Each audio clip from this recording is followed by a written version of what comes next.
Repakol, kung bago ka lang dito sa channel ko, ako nga pala si Kuya Totoy. Nagbabasa ako ng mga horror stories at mga dark histories dito sa aking channel.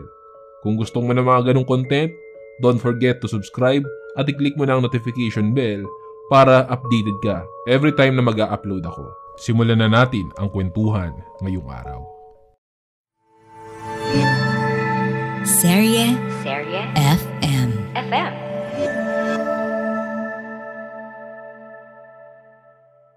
Pabagsak na ang walis. Wala na akong maisip na paraan. Umalingaw-ngaw ang tunog.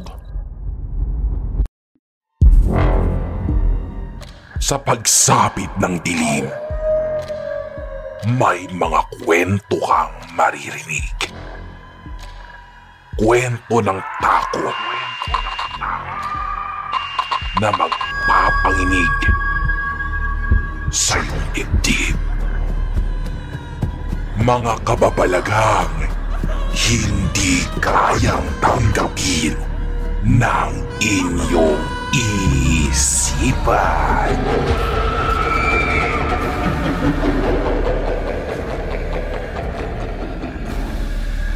Nagkaganap sa Kilabot Pinoy Horror Stories.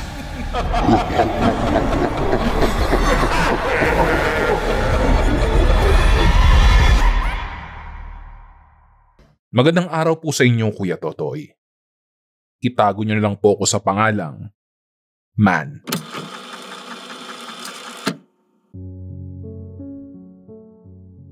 Lumaki ako sa Capi sa may Aguho, munisipalidad ng Panay.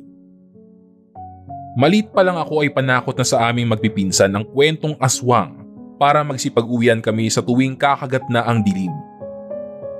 Ang kwento ng nanay ay panakot na kwento lamang ng lola yon sa amin dahil nga makukulit kami. Tumanda na at nagpamilya na si nanay sa lugar namin. Wala naman siyang nakikitang aswang, ni isa. Pero noong pagtungtong ko sa ika-6 na baitang sa elementarya ay tila ba lahat ng kwentong bayan na kinagisnan ko ay nabigyang buhay. Simulan na natin. Taong 1994. 14 anyos ako noon. Medyo huli na ako sa pag-aaral sa eskwela, kaya kahit matanda na ako, ay nasa elementarya pa lang ako. Pero hindi naman yun issue kapag nasa probinsya ka nakatira. Sa Maynila lang naman talaga ang matindi ang kompetisyon. Simple at payak ang pamumuhay namin doon sa probinsya. May bahay kubo kami na may kaluwangan at bakuran na malawak kung saan doon pagala-gala ang mga alaga naming mga hayop. May mga manok, may mga itik, at may mga aso kaming alaga. Ang buong kabahayan at bakuran ay napapaligiran ng mataas na bakod na yari sa kahoy na kawayan na ginawa pa ni Lolo nung nabubuhay pa siya. At napapaligiran ito ng mga puno. Napakagandang tanawin ang bubungad sa iyo sa umaga. Ngunit, siya namang kabaliktaran sa tuwing kakagat na ang dilim. Kakasimula lang ng klase ko noon, buwan ng Hunyo, parehong taon. Medyo naninibago ako sa oras ng eskwela ko dahil 5:00 na ng hapon ang uwi ko. Dati kasi, madalas pang umaga ako.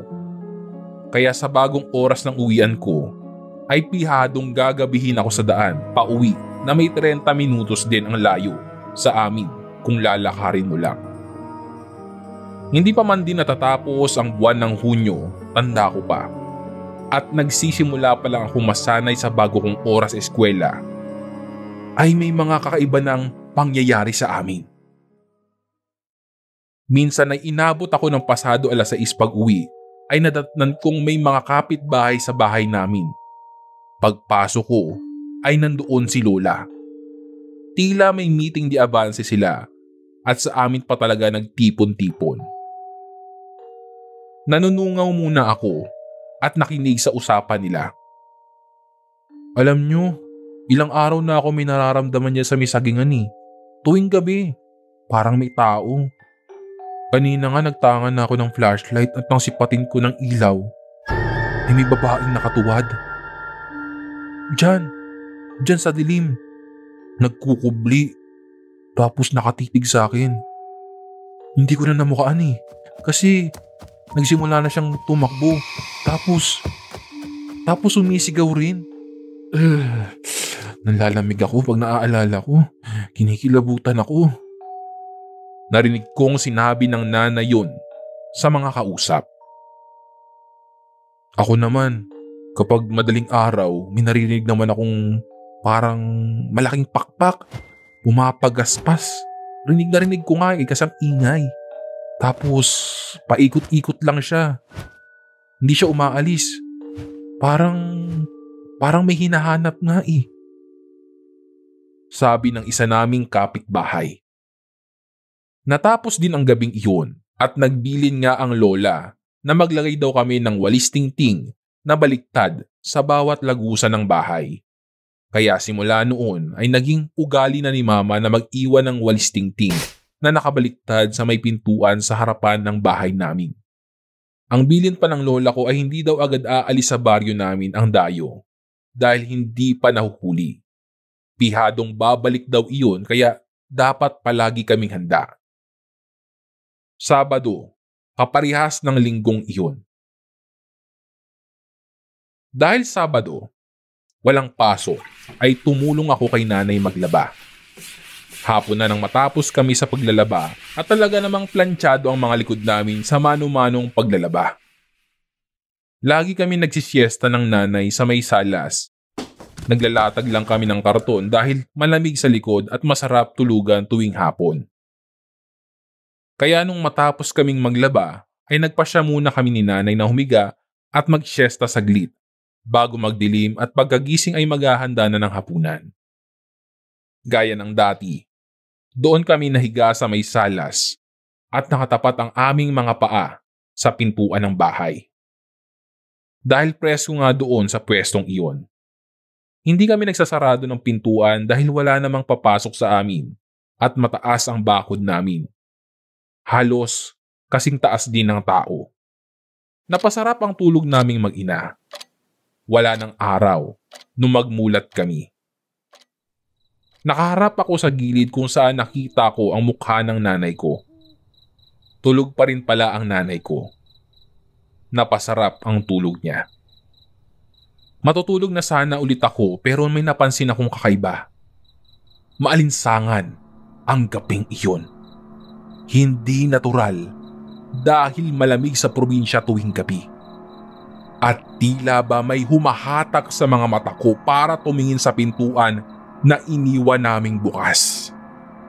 Malakas ang puwersa na nagsasabing tumingin ka sa paanan mo.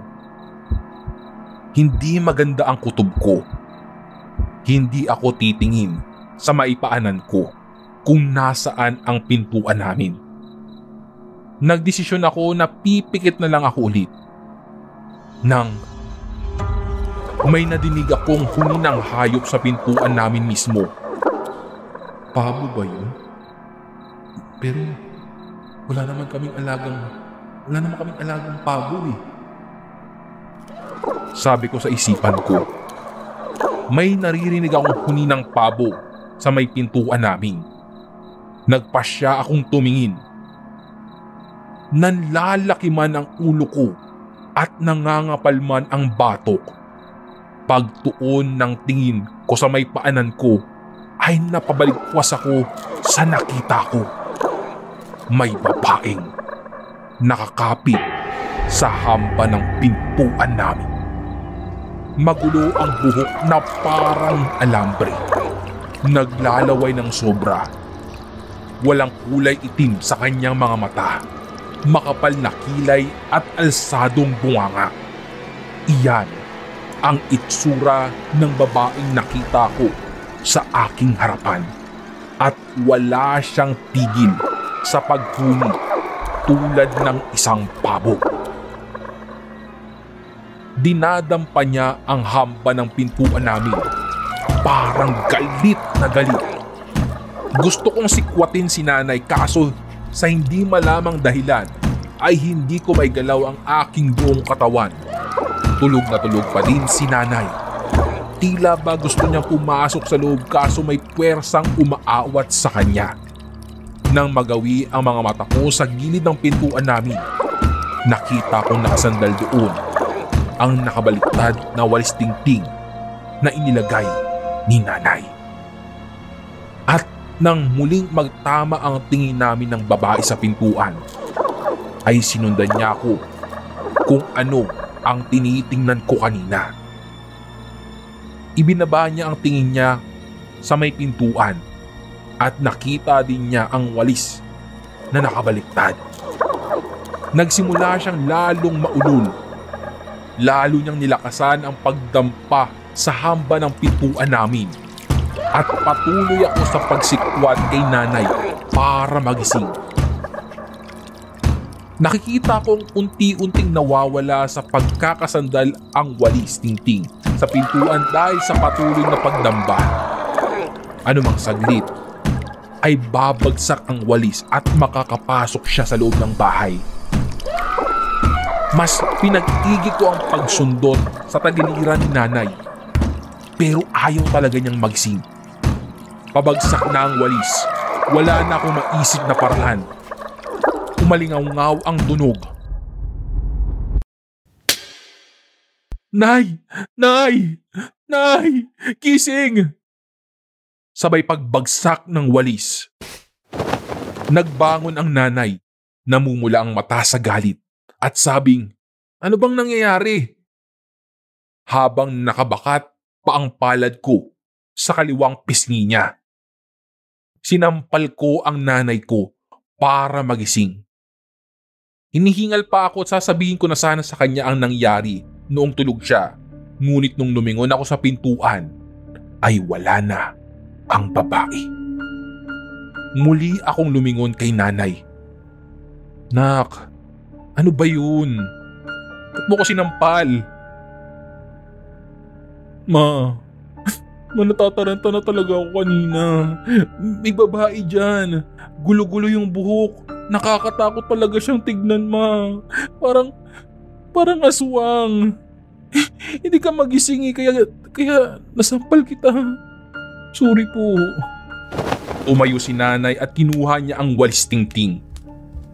Simula noon ay nilagyan na ng tape ni mama ang mga nakabaliktad na walis tingting para hindi na ito malaglag ulit. Nagustuhan mo ba ang kwento natin ngayon sa Kilabot Pinoy Horror Stories? Like and subscribe na sa aming YouTube channel. Give us 5 stars rating. Kung may sarili kang nakakatakot na kwento, ipadala ito sa aming Facebook page o sa kilabotstories2021@gmail.com. Huwag kalimutang i-click ang follow button at notification bell sa Spotify para sa updates sa bagong episodes. Hanggang sa susunod na kwentuhan, mga repakol! Paalam!